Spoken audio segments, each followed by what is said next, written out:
جو آپ کے دعوت کے پیٹرن کو باقی انبیاء سے مختلف کر دیتی ہیں۔ نمبر 1، آپ کا معجزہ دعوی نبوت والا اس طرح کا نہیں ہے جس طرح کے اگلے انبیاء کو معجزات دیے گئے، یعنی آسا کا اژدہا بن جانا، مردوں کا زندہ کرنا، یہ معجزات نبی علیہ السلام کو نہیں دیے گئے۔ آپ علیہ السلام کا معجزہ ہے قرآن، جو سورۃ العنکبوت میں آیا کہ کیا ان کے لیے کافی نہیں ہے کہ ہم نے قرآن نازل کیا جس کی آیات صبح و شام ان پر پڑھی جاتی ہیں؟ اے نبی، یہ آپ سے جو معجزہ ڈیمانڈ کرتے ہیں تو یہ ہے معجزہ۔ یہ خصوصیت ہے کیونکہ آپ علیہ السلام کی نبوت قیامت تک کے لیے تھی، لہٰذا آپ کا معجزہ ایسا ہونا چاہیے تھا جو قیامت تک کے لیے زندہ رہتا۔ اور کسی پیغمبر کا کوئی زندہ معجزہ ہم دکھا نہیں سکتے، اپنے نبی کا ہم دکھا سکتے ہیں صلی اللہ علیہ وآلہ وسلم، وہ قرآن ہے۔ دوسری آپ کی خصوصیت عذاب استحصال آپ کے کیس میں جہاد اور قتال کی شکل میں آیا۔ آسمان سے کوئی عذاب اس طرح کا نازل نہیں ہوا جس طرح کے اگلے انبیاء کے مخالفین کے اوپر آتا تھا۔ یہ دو خصوصیات آپ صلی اللہ علیہ وآلہ وسلم کی یونیک ہیں، جو آپ کو ممتاز کر دیتی ہیں باقی انبیاء کرام علیہ السلام سے۔ یہ ساری چیزیں اگر آپ کے ذہن میں ہوں گی نا، پھر آپ کو یہ سارے کے سارے معاملات بڑی آسانی کے ساتھ سمجھ آئیں گے کہ یہ ساری کی ساری جو چیزیں قرآن و سنت میں رپورٹ ہوئی ہیں، اللہ کے محبوب صلی اللہ علیہ وآلہ وسلم اور آپ صلی اللہ علیہ وآلہ وسلم کے جو مخالفین ہیں ان میں یہ فرق کیوں ہے۔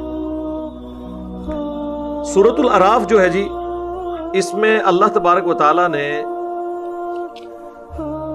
سٹارٹ کے اندر انبیاء کرام کی دعوت کا ذکر کیا جنرل، اس کے بعد آدم علیہ السلام کے حوالے سے ذکر ہوا کہ آدم علیہ السلام اور شیطان کا جو معاملہ ہوا تھا اس کا اینڈ رزلٹ کیا نکلا، قصہ آدم اور ابلیس تفصیل کے ساتھ بیان ہوا سورۃ الاعراف۔ سب سے زیادہ تفصیل سورۃ الاعراف میں آئی ہے۔ آپ دیکھیں کہ قصہ آدم اور ابلیس 7 دفعہ قرآن میں آیا ہے، 1 دفعہ مدنی صورت میں اور 6 دفعہ مکی صورتوں میں۔ مدنی صورت ہم پڑھ چکے سورۃ البقرہ، اور مکی صورتیں جو ہیں ان میں سورۃ الاعراف، اس کے بعد پھر سورۃ الحجر، پھر سورہ صاد، سورۃ الکہف، سورہ بنی اسرائیل اور سورہ طٰہٰ۔ یہ 6 مکی صورتیں ہیں جن میں قصہ آدم اور ابلیس آیا ہے، اور 7ویں مدنی صورت ہے سورۃ البقرہ۔ لیکن تفصیل سب سے زیادہ جس میں آئی ہے نا، وہ سورۃ الاعراف ہے۔ اتنی تفصیل قصہ آدم اور ابلیس کی اور کہیں پر نہیں آئی۔ وہ سٹارٹ میں اس صورت کی آ جائے گی، اس کو انشاءاللہ ہم کوشش کریں گے آج کی کلاس میں وہ مکمل کور کر لیں انشاءاللہ تعالی۔ اللہ کا نام لے کے شروع کرتے ہیں۔ اعوذ باللہ من الشیطان الرجیم، بسم اللہ الرحمن الرحیم۔ الف لام میم صاد،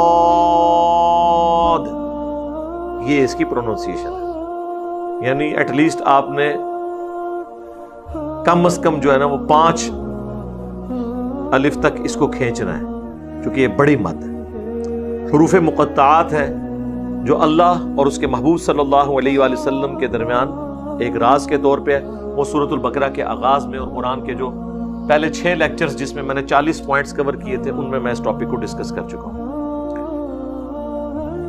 کتاب انزل الیک فلا یکن فی صدرک حرج، یہ کتاب نازل کی گئی ہے اے محبوب صلی اللہ علیہ وآلہ وسلم تمہاری طرف، پس آپ کوئی حرج، کوئی تنگی محسوس نہ کرے اپنے سینے میں، من، اس کی وجہ سے، اس کی تبلیغ کی وجہ سے، لِتُنذِرَ بِهِ وَذِكْرَى لِلْمُؤْمِنِينَ، یہ تو اس لیے نازل کی گئی ہے اس کے ذریعے آپ ڈر سنا دیں، نصیحت کر دیں، اور یہ یاد دہانی ہے بات ماننے والوں کے لیے۔ یہ میں نے ترجمہ جو کیا یہ بڑا امپورٹنٹ ہے، یعنی اہل ایمان ترجمہ یہاں پہ اپروپریٹ نہیں ہوگا، اہل ایمان بھی بات ماننے والے ہوتے ہیں، لیکن جب تک وہ اہل ایمان نہیں ہوتے، کفر میں ڈوبے ہوئے ہوتے ہیں، اگر ان کی حس حق قبول کرنے کی مری نہیں ہے، تو جب انہیں پہلی دفعہ حق پتہ چلے گا وہ لبیک کہیں گے، اس کا مطلب ہے وہ بات ماننے والے ہوں گے۔ قرآن کے آغاز میں بھی آیا ھدی للمتقین، یہ ہدایت ہے ڈر جانے والوں کے لیے۔ ڈر جانے والے کون؟ جو اس غم میں مبتلا ہو جائیں کہ جس اللہ نے ہماری مرضی کے بغیر ہمیں پیدا کیا ہے وہ ہم سے کچھ بھی کرنے پر قادر ہے، اور اگر ہم نے اس کی بات نہ مانی تو اس کے عذاب سے ہمیں کوئی چھڑا نہیں سکتا۔ یہ تصور انسان کے اندر ڈر پیدا کرتا ہے۔ ویسے آپ یہ آیات دیکھیں، صوفیاء پڑھیں گے ہدی للمتقین کے، جی پرہیزگاروں کے لیے ہدایت ہے، اور پرہیزگار ہمارے یہ بزرگ ہیں، آ کے ان کو چندہ دیں، مرید ہو جائیں، آپ کو جنت میں لے جائیں گے۔ ڈائریکٹ آپ قرآن نہیں سمجھتے، کیونکہ قرآن میں تو آیا یہ پرہیزگاروں کے لیے۔ اچھا، تو ہدایت کی زیادہ ضرورت پرہیزگاروں کو ہے یا ان لوگوں کو زیادہ ضرورت ہے جو گمراہی میں ڈوبے ہوئے ہیں؟ گمراہی میں ڈوبے ہوئے ہیں۔ تو قرآن میں تو دوسری جگہ آیا ہے شہر رمضان الذی انزل فیہ القرآن، رمضان کا مہینہ ہے وہ جس میں قرآن نازل ہوا، ھدی للناس، پوری انسانیت کے لیے ہدایت، وبینات من الہدی، اور اس میں ہدایت کے روشن دلائل ہیں، والفرقان، اور یہ حق اور باطل میں تمیز کرنے والی کتاب۔ وہاں آیا ھدی للناس، تو متقین یا یہاں پر آیا مؤمنین، یہ وہ لوگ ہیں جو واقعی ڈر جائیں اس بات کے تصور سے کہ ہماری مرضی کے بغیر جس نے ہمیں پیدا کیا ہے، جس گاڈ کی ول کی وجہ سے ہم پیدا ہوئے ہیں، اگر ہم نے اس کی بات نہ مانی تو ہمارے ساتھ کچھ بھی کر سکتے ہیں، تو وہ پھر حق بات کو قبول کر لیں گے۔ یہ بیسیکلی نبی علیہ السلام کو یہ تسلی دی گئی ہے کہ آپ نے اس کی وجہ سے تنگی محسوس نہیں کرنی۔ ظاہر ہے کہ اب پس منظر میں 13 سالہ مکی دور ہے، نبی علیہ السلام کی محنت ہے، اس کے باوجود بمشکل 125 بندے مسلمان ہوئے ہیں۔ ایک شریف آدمی کے دل میں تو بار بار یہ خیال آتا ہے نا کہ کہیں میری بات پہنچانے میں کوئی کمی تو نہیں رہ گئی کہ لوگوں نے بات قبول نہیں کی۔ تو نبی علیہ السلام کو بار بار مکی صورتوں میں یہ تسلی ملے گی کہ آپ کا کام صرف پہنچانا ہے، آپ سے ہم نہیں پوچھیں گے کہ لوگوں نے حق کیوں نہیں قبول کیا۔ اس کا کلائمیکس تو سورۃ البقرہ میں آیا کہ اے نبی ہم آپ سے اہل جہنم کے بارے میں بھی نہیں پوچھیں گے کہ لوگ آپ کی دعوت قبول نہیں کر رہے، اس کے سبب جہنم میں چلے گئے، تو اس میں آپ کا کوئی قصور نہیں ہے۔ فذکر بالقرآن من یخاف وعید، سورہ قاف میں آیا، آخری آیت، پس آپ قرآن کے ذریعے نصیحت کیجئے جو اللہ کی دھمکی سے ڈرتا ہے اس کو۔ طٰہٰ ما انزلنا علیک القرآن لتشقیٰ، ہم نے قرآن اس لیے نازل نہیں کیا کہ آپ مشقت میں پڑ جائیں، الا تذکرۃ لمن یخشیٰ، ہاں یہ قرآن تو نصیحت نہیں ہے مگر اس کے لیے جو ڈرنے والا ہے۔ جو ڈرتا نہیں ہے نا سر، اسے قرآن کوئی ہدایت نہیں دے سکتا، یہ صرف ڈر جانے والوں کے لیے نصیحت۔